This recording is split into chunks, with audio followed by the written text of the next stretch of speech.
This channel does not promote any violent, harmful, or illegal activities. All content provided by this channel is meant for an educational purpose only. Canning থেকে গ্রেফতার করা হয়েছে তেহরিক উল মুজাহিদিনের জঙ্গিকে।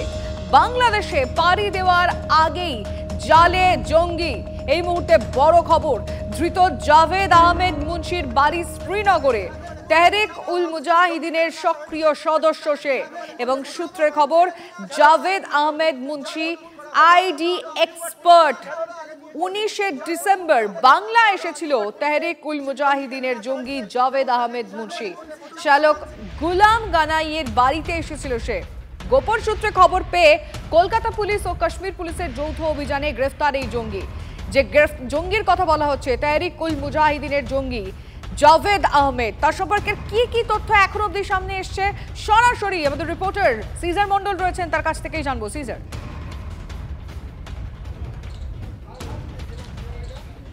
দেখো, জাভেদ আহমেদ মুন্সি তিনি কিন্তু কাশ্মীরের যে টেরর ম্যাপ, সেই টেরর ম্যাপে ইতিমধ্যেই যথেষ্ট তার কুখ্যাতি রয়েছে। তার কারণ হচ্ছে এর আগে দীর্ঘদিন ধরে সে লস্করি তৈবার সঙ্গে সংযুক্ত ছিলেন, এমনটাই কাশ্মীর পুলিশের দাবি এবং গোয়েন্দাদের দাবি। লস্করের সঙ্গে যুক্ত থাকার সময় 2011 সালে মৌলানা শওকত শাহ নামে একজনকে হত্যার অপরাধে তাকে গ্রেপ্তার করা হয়। পরবর্তীকালে ন্যাশনাল ইনভেস্টিগেশন এজেন্সি 2020 সালে তাকে বেকসুর খালাস করলো। তার পরবর্তীতে সে কিন্তু একাধিক জায়গায় যায়, মূলত অন্য একটি সংগঠনে যোগ দেয়, তেহরিকুল মুজাহিদিন নামে পাকিস্তান ভিত্তিক একটি সংগঠনে, এবং সে পাকিস্তানে প্রশিক্ষণপ্রাপ্ত জঙ্গি, এমনটাই গোয়েন্দাদের দাবি। এবং তারপরে নেপাল, বাংলাদেশ এবং পাকিস্তানে সেই সংগঠনের বিস্তারের কাজে একাধিক সময় যাওয়ার পর যেমন যায়, পাকিস্তানের ভুয়ো পাসপোর্ট দিয়ে সে এই সমস্ত জায়গায় ভ্রমণ করে এবং ক্যানিংয়েও সে এসেছিল বাংলাদেশে পালিয়ে যাওয়ার জন্য। তুমি সব ডিটেইল জানালে, কিন্তু এবার যেটা তোমার থেকে জানার, বাংলাদেশে যাওয়ার সময় তাকে পাকড়াও করা হয়েছে, কি উদ্দেশ্যে বাংলাদেশে যাচ্ছিল এখনো পর্যন্ত কি সংক্রান্ত কিছু তথ্য সামনে এসেছে? দেখো, তেহরিকুল মুজাহিদিন যে সংগঠনটি, সেই সংগঠনটি একদিকে যেমন সরাসরি তাদের পাক মদত রয়েছে, পাকিস্তানের যোগাযোগ রয়েছে, এবং 1990 সালে জন্মলগ্ন থেকেই এই সংগঠনের বাংলাদেশের বিভিন্ন কট্টরপন্থী সংগঠন বা বাংলাদেশের নিষিদ্ধ জঙ্গি সংগঠনগুলোর সঙ্গেও যোগাযোগ রয়েছে। হুজিবি থেকে শুরু করে ইসলামিক ছাত্র শিবির, যেটা জামাতে ইসলামের স্টুডেন্টস উইং বলা হয়, তাদের সঙ্গেও দীর্ঘদিনের যোগাযোগ। এবং সেখান থেকে কোথাও মনে করা হচ্ছে বাংলাদেশের পরিবর্তিত পটভূমিকায় বাংলাদেশের যারা এই ধরনের লজিস্টিক সাপোর্ট বা যারা তাদেরকে আইডিওলজিক্যাল সাপোর্ট দেয়, তাদের সঙ্গে যোগাযোগের উদ্দেশ্যেই এবং বাংলায় প্রয়োজনে সংগঠন বিস্তার করা, সেই উদ্দেশ্যেই তিনি ওখানে যাওয়ার পরিকল্পনা করেছিলেন।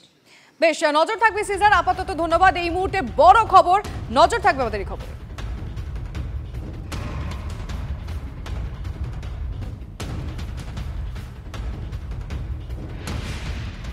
যতক্ষণ না পাকড়াও করা হচ্ছে আর ইন্টিগ্রেট করা হচ্ছে, ওদের মানে ভ্যালু অ্যাডেড, মানে ওদের এম প্লাসটা কি, মানে এখানে এসে থেকে শুধু কনফ্লিক্ট জোন মানে কাশ্মীরের থেকে আর ওখানে যে আমাদের সিকিউরিটি ফোর্সেসের প্রেসার আছে ধরা পড়ার থেকে শুধু এসে শুধুমাত্র এখানে লুকিয়ে পড়ে আছে, কি বাংলাদেশি জঙ্গি যারা সংগঠন আছে এখন বাংলাদেশে, যেটা একটুখানি ডিস্টার্ব সিচুয়েশন, ওটার অ্যাডভান্টেজ নিয়ে ওদের সঙ্গে কন্ট্যাক্ট এস্টাবলিশ, এইটা প্রাইমা ফেসি ধরা পড়বার পরেই ইন্টারোগেশন থেকে বেরোবে।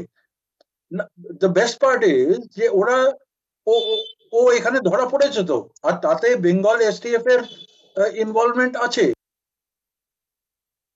যতক্ষণ রাজ্যের পুলিশ প্রশাসন, রাজনৈতিক দলগুলো এবং সাধারণ মানুষ তারা যতক্ষণ সচেতন না হবে, এই জিনিসগুলো বারবার চলতে থাকবে। এই তাহরিকি মুজাহিদিন যেটা, এটা কিন্তু খুব চট করে খুব সাধারণ অর্গানাইজেশন নয়। এদের সঙ্গে সরাসরি যোগাযোগ রয়েছে পাকিস্তানের যে তাহরিকি তালিবান, যে তার সঙ্গে একটা সরাসরি যোগাযোগ রয়েছে। তার যে জঙ্গি, এটা কিন্তু নিঃসন্দেহে অত্যন্ত চিন্তার বিষয়। আমি জানি না এখনো পশ্চিমবঙ্গ প্রশাসন পুলিশের ঘুম ভাঙবে কিনা। এই তাহরিকি মুজাহিদিনকে দিয়ে কাশ্মীরে এরা অর্গানাইজেশন করছে, শুধু কাশ্মীর নয়, ভারতবর্ষের বিভিন্ন জায়গায়। বাংলায় ধরা পড়েছে, কর্ণাটকে এদের জাল ফেলিয়েছে, কর্ণাটক থেকে লোক ধরা পড়ছে, মহারাষ্ট্রে কিছু জায়গায় জাল ফেলিয়েছে। কিন্তু ব্যাপারটা হচ্ছে আমরা concern about Bengal. For what ever reason এখনো পুলিশ বা প্রশাসন কিন্তু সঠিক পদক্ষেপ নিচ্ছে না। এটা যদি চলতে থাকে এরকম, ন্যাচারালি একটা মেসেজ যাবে অর্গানাইজেশন গুলোর কাছে, টেরোরিস্ট অর্গানাইজেশনের কাছে, যে বেঙ্গলে পুলিশ প্রশাসন বা শাসক দল এরা আমাদের উপর বিরক্ত করবে না, আমরা এখানে নিশ্চিন্তে থাকতে পারি।